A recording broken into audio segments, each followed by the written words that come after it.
नमस्कार, news and competition कराकर channel में आपका स्वागत है। देखते हैं आज की महत्वपूर्ण खबरें। धावी कैबिनेट का फैसला, सीएनजी बस और विक्रम खरीदने में 50% मिलेगी सब्सिडी। राज्य कर्मचारी का डीए बढ़ाया गया। देश भर में एक साथ चुनाव कराने की गई सिफारिश। उत्तराखंड में हवा सेहत के लिए सबसे साफ। उत्तराखंड में शहरों में डीजल से चलने से पुराने बस विक्रमों की जगह नई सीएनजी इलेक्ट्रिक वाहन खरीदने में सरकार 50% सब्सिडी देगी।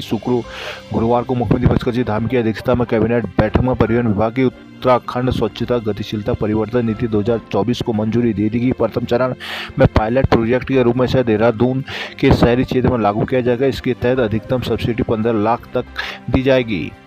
एक देश एक चुनाव पर विचार के लिए पूर्व राष्ट्रपति रामनाथ कोविंद की अगुवाई में बनी उच्च स्तरीय समिति ने गुरुवार को राष्ट्रपति द्रौपदी मुर्मू को अपनी रिपोर्ट सौंप दी, जिसमें 2 चरणों में लोकसभा, विधानसभा और स्थानीय निकायों के चुनाव कराने की सिफारिश की गई। समिति ने 18,626 पन्नों की रिपोर्ट में कहा गया है कि लोकसभा, विधानसभा और स्थानीय निकायों का चुनाव एक साथ कराए जाने से लोकतंत्र की नींव और मजबूत होगी। 32 राजनीतिक दलों ने इसका समर्थन तो 15 दलों ने विरोध भी किया है। समिति ने पहले चरण में लोकसभा, विधानसभा के चुनाव साथ कराने की सिफारिश की। इसके 100 दिनों के भीतर दूसरे चरण में नगर पालिका, नगर पंचायत चुनाव कराने की सिफारिश की गई। समिति ने कहा कि इसके लिए सरकार को कानूनी रूप से मान्य तंत्र विकसित करना चाहिए है।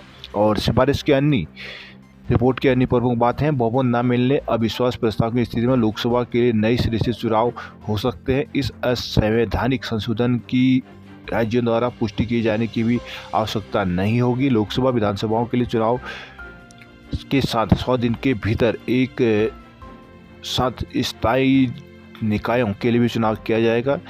चौथा पॉइंट है, एक साथ चुनाव प्रणाली करने के लिए कानूनी रूप से तंत्र विकसित करना चाहिए। देहरादून सरकार ने लोकसभा चुनाव से पहले कर्मचारी, शिक्षकों और पेंशनरों के लिए 4% महंगाई भत्ते डीए का ऐलान कर दिया है, जिससे कर्मचारियों और अफसरों के वेतन में न्यूनतम 750 से लेकर 8,000 तक का इजाफा हो सकता है। मुख्यमंत्री पुष्कर सिंह धामी की मंजूरी के बाद सचिव वित्त दीप जावलकर ने ये आदेश जारी किए हैं। केंद्र और यूपी सरकार पहले ही अपने कर्मचारियों को महंगाई भत्ते का लाभ दे चुकी है। दरअसल जल्द ही लोकसभा चुनाव की आचार संहिता लागू होने की उम्मीद है। ऐसे में कर्मचारी संगठनों का आशंका थी कि यदि आचार संहिता से पहले डीए का आदेश नहीं हुआ तो कुछ समय तक इन्हें इसके लिए इंतजार करना पड़ सकता है। गुरुवार को सरकार ने जनवरी 2023 से जुलाई माह तक के लिए 4% महंगाई भत्ते के भुगतान करने के आदेश कर दिए हैं। 7वें वेतनमान के दायरे में आने वाले राज्य कर्मचारियों, सहायता प्राप्त शिक्षण और प्राविधिक शिक्षण संस्थान, शहरी स्थानीय निकायों के नियमित और पूर्णकालिक कार्य प्रभावित यूजीसी वेतनमानों में कार्यरत पदधारक कर्मचारी और पेंशनरों को इसका लाभ मिलेगा। आदेश में कहा गया है कि जनवरी और फरवरी माह के महंगाई भत्ते के एरियल का भुगतान नकद, जबकि मार्च माह से नियमित रूप से वेतन के साथ भुगतान किया जाएगा। केदारनाथ में वीआईपी और यात्री हेलीपैड पर बर्फ ही बर्फ। गंगोत्री हाईवे 8 घंटे बंद होने से लोग रहे परेशान। लोकसभा चुनाव 2024, हरिद्वार से टिकट पर अड़े करण माहरा और हरीश रावत। देहरादून, अनिल बलौनी आज करेंगे तारामंडल का शिलान्यास। उत्तराखंड में कर्मचारी, शिक्षकों के 15% से ज्यादा होंगे तबादले। भाजपा के राष्ट्रीय मीडिया प्रमुख और गढ़वाल लोकसभा सीट से प्रत्याशी अनिल बलूनी शुक्रवार को पौड़ी में तारामंडल और माउंटेन म्यूजियम का शिलान्यास करेंगे। इस बीच गुरुवार को बलूनी ने केंद्रीय गृह मंत्री अमित शाह और राष्ट्रीय सुरक्षा अध्यक्ष जेपी नड्डा से मुलाकात की। नई दिल्ली में शाह और नड्डा से मुलाकात के दौरान बलूनी ने प्रत्याशी बनाए जाने के लेकर दोनों का आभार जताया। बलूनी ने कहा कि प्रधानमंत्री नरेंद्र मोदी के नेतृत्व में विकास देश के आमजन तक पहुंचा है। उत्तराखंड में पिछले 10 साल में जनता ने राज्य का कार्यकल्प होते देखा है। उन्होंने कहा कि आगामी लोकसभा चुनाव में जनता एक बार फिर भाजपा को आशीर्वाद देगी। उधर बलूनी ने कहा कि तारामंडल और माउंटेन म्यूजियम का नामकरण देश के पहले सीडीएस रहे जनरल बिपिन रावत के नाम पर होगा। बलूनी ने कहा कि इससे पौड़ी के पर्यटन को गति मिलेगी, साथ ही खगोल विज्ञान और इतिहास की में रुचि रखने वालों को भी लाभ मिलेगा। तारामंडल और म्यूजियम का निर्माण बलूनी की सांसद निधि से कराया जा रहा है। लोकसभा चुनाव के लिए 3 सीटों पर आसानी से टिकट फाइनल होने के बाद पार्टी में 2 सीटें हरिद्वार और नैनीताल का मामला पेचीदा बना हुआ है। हरिद्वार सीट से टिकट के लिए पूर्व सीएम हरीश रावत और पार्टी के प्रदेश अध्यक्ष करण माहरा लगातार दिल्ली में डटकर अपना दावा पुख्ता करने में लगे हैं। वही नैनीताल सीट से भी टिकट के कई दावेदार होने से मामला लंबा खिंच रहा है। उत्तराखंड के 5 संसदीय सीटों में भाजपा यहां अपने प्रत्याशी उतार चुके हैं। वही कांग्रेस में हरिद्वार और नैनीताल का सस्पेंस अभी खत्म होने का नाम नहीं ले रहा है। इस बीच प्रमुख दावेदारों ने अंतिम समय में जोर शोर लगाने के दिल्ली में डेरा डाल दिया है। इस क्रम में पूर्व सीएम हरीश रावत बीते 2 दिन से जहां दिल्ली में जमे हैं, वहीं प्रदेश अध्यक्ष करण माहरा भी गुरुवार को अपनी कोर टीम के साथ दिल्ली पहुंच गए। इसके बाद माहरा ने उत्तराखंड में कांग्रेस के प्रमुख प्रभारी शैलजा कुमारी के साथ ही दीपिका पांडे से निजी मुलाकात की। साथ ही कांग्रेस के पूर्व राष्ट्रीय अध्यक्ष सोनिया गांधी के कार्यालय तक भी अपनी बात पहुंचाई। इस तरह हरिद्वार सीट से अब हरीश रावत और करण माहरा के बीच मामला फंस गया है। एक तरफ पूर्व मुख्यमंत्री रावत और दूसरी तरफ प्रदेश अध्यक्ष माहरा के होने से कांग्रेस के लिए फैसला लेना चुनौतीपूर्ण बना हुआ है। उधर नैनीताल से यशपाल आर्य, भुवन खापड़ी, रंजीत सिंह रावत, प्रकाश जोशी और महेंद्र पाल जैसे कई दावेदार होने से टिकट में समय लग रहा है। सूत्रों के मुताबिक अब केंद्रीय चुनाव समिति की बैठक शुक्रवार या शनिवार को होने की उम्मीद है। पूरी संभावना है कि इस बैठक में उत्तराखंड की बची दोनों सीटों के नामों की घोषणा कर दी जाएगी। उत्तराखंड में इस बार कर्मचारी और शिक्षकों में 15% ज़्यादा तबादले होंगे। अनुरोध के आधार पर दुर्गम और सुगम से दुर्गम में तबादला होने वाले कर्मचारी शिक्षक 15% तबादलों में शामिल नहीं किया जाएगा। अपर सचिव कार्मिक ललित मोहन रियाल ने स्थानांतरण सत्र 2024-25 के लिए तबादलों की अधिकतम सीमा निर्धारण संबंधी आदेश दिए हैं। तबादला एक्ट में अधिकतम 15% तबादला करने का प्रावधान है। दरअसल बड़ी संख्या में कर्मचारी शिक्षक अनुरोध के आधार पर तबादला के लिए आवेदन करते हैं। इससे ऐसे कर्मचारी तबादलों से वंचित रह जाते हैं जो एक्ट के अनुसार दुर्गम और सुगम में अपनी सेवाएं पूरी कर चुके हैं। टिहरी के SRT कैंपस में छात्रों ने की तालाबंदी। बड़कोट के अंशुल ने बनाई कबड्डी राष्ट्रीय टीम में जगह। विश्वविद्यालय के SRT परिसर टिहरी में सांस्कृतिक कार्यक्रम करवाने की मांग को लेकर गुरुवार को छात्र संघ पदाधिकारियों और छात्रों ने तालाबंदी की और छात्रों ने विश्वविद्यालय पर टिहरी परिसर की उपेक्षा का आरोप लगाया। छात्रों का कहना है कि लिखित आश्वासन के बाद भी टिहरी परिसर में सांस्कृतिक कार्यक्रम न कराकर श्रीनगर परिसर में करवाए जा रहे हैं। गुरुवार को SRT परिसर में छात्रों ने SRT परिसर में तालाबंदी की। इस दौरान छात्रों ने कहा कि टिहरी परिसर को विश्वविद्यालय प्रशासन ने लिखित आश्वासन दिया था कि सांस्कृतिक कार्यक्रम टिहरी परिसर में ही करवाए जाएंगे, लेकिन फिर आश्वासन को धता बताते हुए श्रीनगर परिसर में कार्यक्रम करवाए जा रहे हैं, जिससे खपा छात्र संघ पदाधिकारी और छात्रों ने परिसर के मुख्य गेट पर तालाबंदी कर परिसर निर्देशक कार्यालय का भी घेराव किया है। परिसर निर्देशक से भी छात्रों ने टिहरी परिसर में सांस्कृतिक कार्यक्रम कराने की मांग की थी। ऐसा न करने पर आंदोलन की चेतावनी दी है। प्रदर्शनकारियों में छात्र संघ अध्यक्ष अंशुल भंडारी, छात्र संघ महासचिव नम्रता मखलोगा, पूर्व महासचिव प्रदीप सचवान, ब्रिजेश खाती सहित अन्य लोग मौजूद रहे। बड़कोट नगर पालिका परिषद वार्ड 2 ग्राम छटंगा निवासी होनहार अंशुल जयाड़ा ने उत्तराखंड अंडर 16 आयु वर्ग में नेशनल सब जूनियर कबड्डी प्रतियोगिता में शानदार प्रदर्शन कर राष्ट्रीय टीम में जगह बनाई है। US नगर में हुई प्रतियोगिता में प्रदर्शन करने पर उसे राष्ट्रीय टीम के लिए चयनित किया गया है। उत्तराखंड कबड्डी फेडरेशन के तत्वाधान में रुद्रपुर में हुई सब जूनियर कबड्डी प्रतियोगिता में उत्तराखंड की टीम में शामिल छटंगा निवासी अंशुल जयाड़ा का प्रदर्शन बेहतर रहा। उत्तराखंड की टीम अनिल, राहुल सिंह, कार्तिक सिंह, किशोर, अखिलेश, पुष्कर सिंह, अंशुल जयाड़ा, कार्तिक पौर, आशीष चौहान, भावेश बंस और आयुष नेगी आदि सहित 12 खिलाड़ियों का चयन किया गया है। टीम में उत्तरकाशी से अंशुल जयाड़ा का चयन हुआ है। प्रदेश कबड्डी फेडरेशन संघ ने अंशुल सहित 12 खिलाड़ियों के चयन की घोषणा की है। जिला कबड्डी एसोसिएशन अध्यक्ष विनोद डोभाल और सचिव शशिपाल चौहान ने अंशुल जयाड़ा और उसके परिजनों को बधाई दी है। आदि कैलाश ओम पर्वत हेली दर्शन का विरोध शुरू।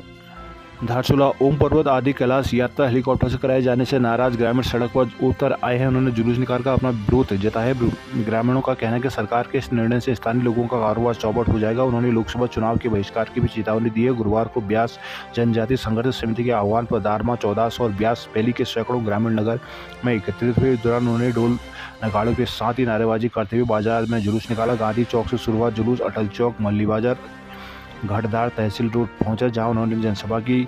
महेंद्र बुदियाल ने कहा कि सरकार के लिए गए निर्णय से स्थानीय लोगों के हित प्रभावित हो रहे हैं। ग्रामीणों ने लाखों रुपए का ऋण लेकर क्षेत्र में होम स्टे, पर्यटन समेत व्यापार के लिए वाहन आदि में धन खर्च किया है। नगर अगर यात्रा हेली से होगी तो युवा बेरोजगार हो जाएंगे। ब्यास जनजाति संघर्ष के अध्यक्ष राजन नामबियाल ने कहा कि हेलीकॉप्टर से आदि कैलाश पर्वत दर्शन कराना दुर्भाग्यपूर्ण है। लगातार हेली उड़ाने से उच्च क्षेत्रों में पारिस्थितिक तंत्र पर प्रतिकूल असर पड़ने से दुर्लभ प्रजाति के जानवर, हिम तेंदुआ, हिमालयन ब्लू शीप, कस्तूरी मृग, हिमालयी थार सहित अन्य जीवों पर भी इसका गलत असर पड़ेगा। महासचिव हरीश कुदियाल ने कहा कि मांग पूरी न हुई तो इस क्षेत्र में पर्यटन विश्वास गृहों में तालाबंदी करेंगे। बाद में उन्हें तहसीलदार के माध्यम से मुख्यमंत्री को भी ज्ञापन सौंपा है।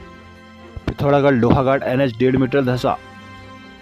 पिथौरागढ़ लोहाघाट राष्ट्रीय राजमार्ग के पाटन पुल के समय ऑल वेदर सड़क का 1.5 मीटर हिस्सा पूरी तरह से धंस गया, जिससे हाईवे में आवागमन कर रहे वाहनों के लिए यहां पर खतरा बना हुआ है। एक तरफ वाहनों का संचालन हो रहा है, चेतावनी के लिए हाईवे के बीचों बीच पत्थर रखे हुए। NH में पाटन पुल के समय लोहाघाट की तरफ ऑल वेदर सड़क का हिस्सा बैठ गया है। हाईवे किनारे निजी निर्माण कार्य के चलते हाईवे के घसने की आशंका जताई जा रही है।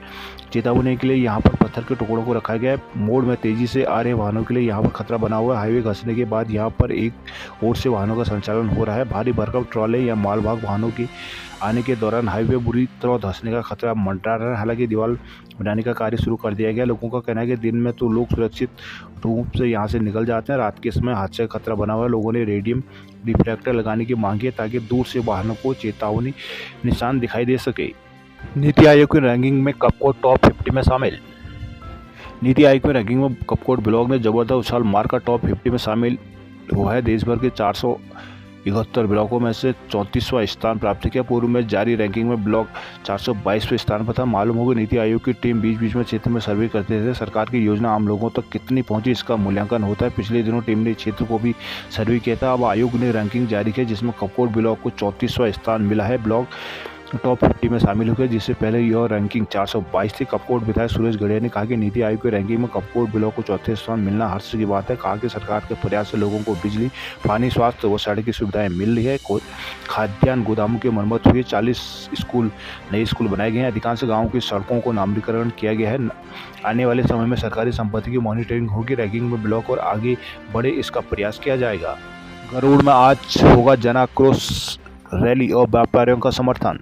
गरुड़ बंदर भगाओ खेती बचाओ अभियान के सदस्यों का धरना प्रदर्शन तीसरे दिन भी जारी रहा है। अभियान को व्यापार संघ टीट बाजार ने भी अपना समर्थन दिया है। आक्रोशी लोग आज जनाक्रोश रैली निकालेंगे।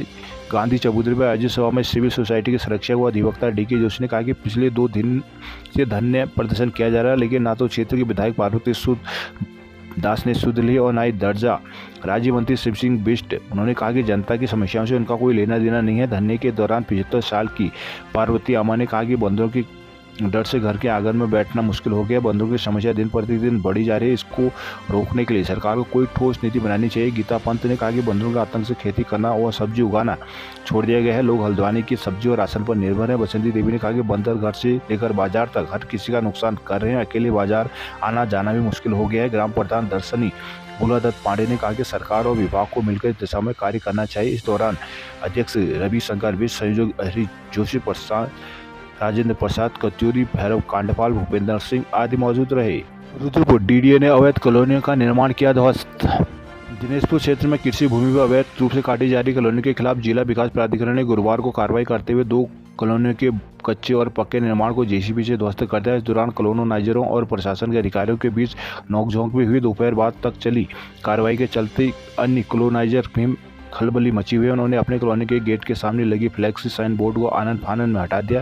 कार्रवाई के दौरान सड़क और 4 दीवारी पुलिया को तोड़ा गया। थाना क्षेत्र रुद्रपुर तहसील के काली नगर कस्बे के आसपास अवैध रूप से काटी जा रही कॉलोनी के खिलाफ गुरुवार को जिला विकास प्राधिकरण और प्रशासन ने सख्त कार्रवाई की। इस दौरान बिंदीवासनी और ग्रीन सिटी कॉलोनी प्राधिकरण और राजस्व विभाग की टीम ने पुलिस की मौजूदगी में कच्चे और पक्के निर्माण को JCB से ध्वस्त कर दिया। टीम ने कॉलोनाइजर द्वारा बनाई गई 4 दीवारी सड़क और पुलिया ध्वस्त कर दिया। 2 कॉलोनियों में करीब 1.5 एकड़ जमीन में टीम ने यह कार्रवाई की है। इस दौरान कॉलोनी के कुछ और एजेंटों के साथ टीम की नोकझोंक भी हुई। तहसीलदार दिनेश कुमार ने बताया कि दोनों कॉलोनियां अवैध रूप से काटी जा रही है। कॉलोनाइजर ने कोई नक्शा पास नहीं कराया था। प्रशासन ने अनुमति भी नहीं दी। उन्होंने कहा कि क्षेत्र में काटी जा रही अन्य कॉलोनियों की जांच की जा रही है। अवैध कॉलोनियों को ध्वस्त किया जाएगा। इस दौरान SI गिरीश पंत, श्याम सुंदर, गोविंद कुमार आदि मौजूद रहे।